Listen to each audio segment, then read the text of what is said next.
सुप्रभात बच्चों। बेटा हमने राम लक्ष्मण परशुराम संवाद के 2 पद कर लिए हैं।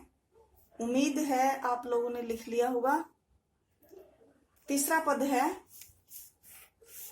बिहसी। यहाँ पर जब परशुराम लक्ष्मण को अपने कुल्हाड़े का भय दिखाता है कि मेरा कुल्हाड़ा तो इतना भयंकर है कि वह गर्भ में पल रहे बच्चों का भी, शिशुओं का भी वध कर डालता है, तब उसके इस कथन को सुनकर लक्ष्मण हंसने लगे। बिहसी हंसना। लखनऊ लक्ष्मण बोले, मृदु का मतलब कोमल, बानी वाणी। बिहसी लखनऊ, लक्ष्मण हंसकर कोमल वाणी में बोले, अहो मुनीसु महाभट मानी। अरे मुनीसु, मुनीसु यहाँ पर कौन है? परशुराम। अरे मुनि तो महाभट, महा का मतलब बहुत बड़ा, भट योद्धा, मानी मान रहा है कि स्वयं को परशुराम तो, यह मुनि तो स्वयं को बहुत बड़ा योद्धा मान रहा है। पुनि पुनि मोही देखाव कुठारू, बार बार पुनरुक्ति प्रकाश अलंकार है यहाँ पर। पुनि पुनि मोही मुझे, देखाव का मतलब दिखा रहा है, कुठारू का मतलब कुल्हाड़ा, बार बार मुझे कुल्हाड़ा दिखा रहा है, भय पैदा कर रहा है कुल्हाड़ा दिखाकर। चहत उड़ावन फूंकी पहाड़ू, चहत मतलब चाहता है, उड़ावन उड़ा देना, फूंकी फूंक मारकर पहाड़, पहाड़ू पहाड़, फूंक मारकर पहाड़ को उड़ा देना चाहता है।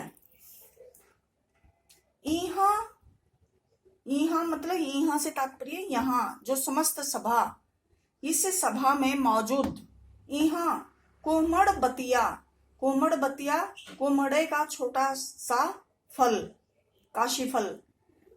यहाँ पर कोमड़ बतिया किस चीज का परिचायक है? जो वहां पर सभा थी, यानी कि दुर्बल निर्बल सभा का।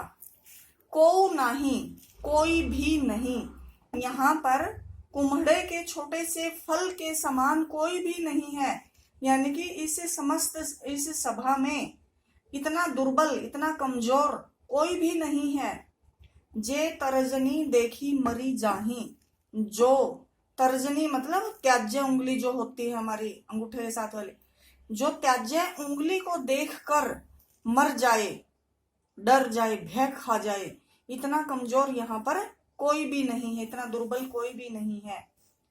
देखी कुठारू सरासन बाना, देखी देख कर, कुठारू का मतलब कुल्हाड़ा, सरासन का मतलब धनुष बाण, धनुष बाण मतलब इसको देखकर, मैं कछु कहा सहित अभिमाना, मैंने जो कुछ भी कहा अभिमान के साथ कहा।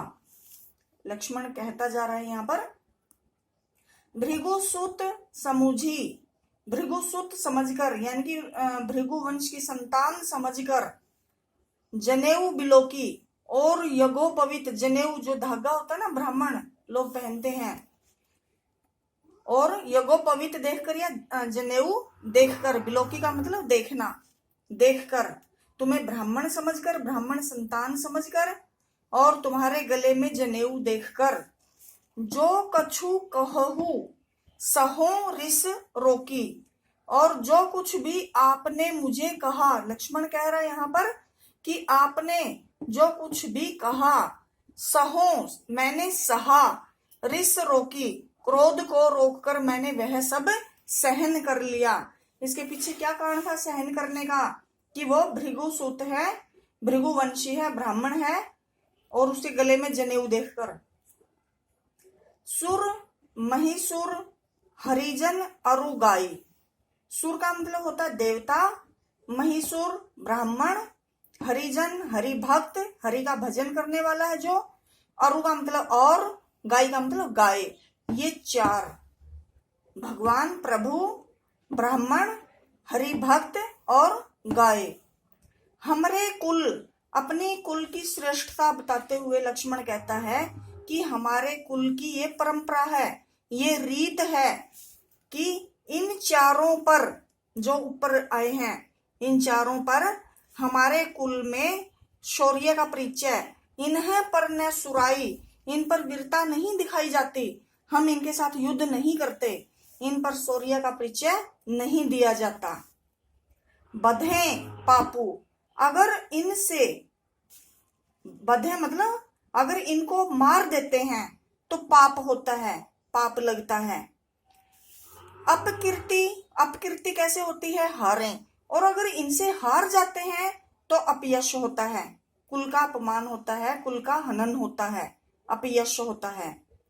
मारतहु, पापरिय तुम्हारे, मारतहु, परशुराम से कह रहे हैं लक्ष्मण कि अगर तुम मारते भी हो तो तुम्हारे पांव ही पड़ेंगे, तब भी तुम्हारे पांव ही, पापरिय, तो भी तुम्हारे पांव ही पड़ेंगे, क्योंकि तुम ब्राह्मण हो।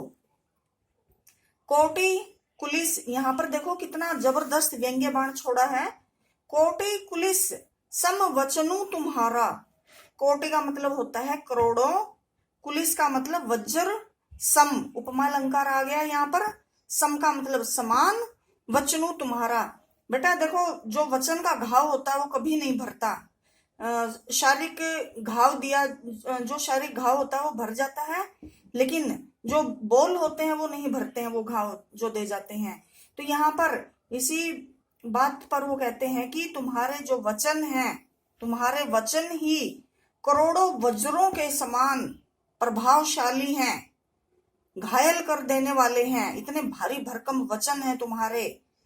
तो तुमने जो व्यर्थ धरहु धनु बाण कुठारा, व्यर्थ का मतलब बेकार में, यूं ही, धरु का मतलब धारण, धारण करना, धनु का मतलब धनुष, बाण और कुल्हाड़े को तो तुमने वैसे ही धारण किया हुआ है, इनके तो वैसे ही बोझ मर रहे हो तुम, तुम्हारे पास तो बहुत बड़ा हथियार है, वचन, बोल, उन्हीं से तुम दूसरों को घायल करने में समर्थ हो, क्षमता रखते हो। जो बिलोकी अनुचित कहेऊ, जो बिलोकी, जो कुछ, बिलोकी का मतलब होता है देखना, देखकर, अनुचित, अनुचित मतलब अनुचित कहेऊ, अनुचित कहा हो। क्षमहु, क्षमु का मतलब क्षमा करना। महामुनि धीर, धीर का मतलब धैर्यवान। हे महामुनि, तुम्हें, तुम्हारे बाणे को देखकर जो कुछ भी मैंने कहा अगर वह अनुचित है, अनुचित कहा है मैंने, तो हे धैर्यवान मुझे क्षमा कर देना। सुनी सरोष भृगुवंश मणि, और यह सब सुनकर, लक्ष्मण का जितना भी ये कथन आया है यह सब सुनकर, सुनी सरोष नाराजगी के साथ, गुस्से के साथ, भृगुवंश मणि, भृगुवंश की मणि यानी कि भृगुवंश में श्रेष्ठ परशुराम कैसे बोले? बोले गिरा गंभीर, अपनी वाणी को गंभीर करके बोले। लक्ष्मण की बात सुनकर, लक्ष्मण के द्वारा छोड़े गए व्यंग्य बाणों को सुनकर परशुराम गंभीर वाणी में बोले। इसको ध्यानपूर्वक सुनेंगे और इसको लिखेंगे, इस पर आधारित प्रश्न उनको भी करेंगे और बेटा मेरे पास भेज देंगे संपूर्ण कार्य, जो कुछ भी आप करते जाएं उसकी व्याख्या और प्रश्नोत्तर मेरे पास भेज देंगे। धन्यवाद।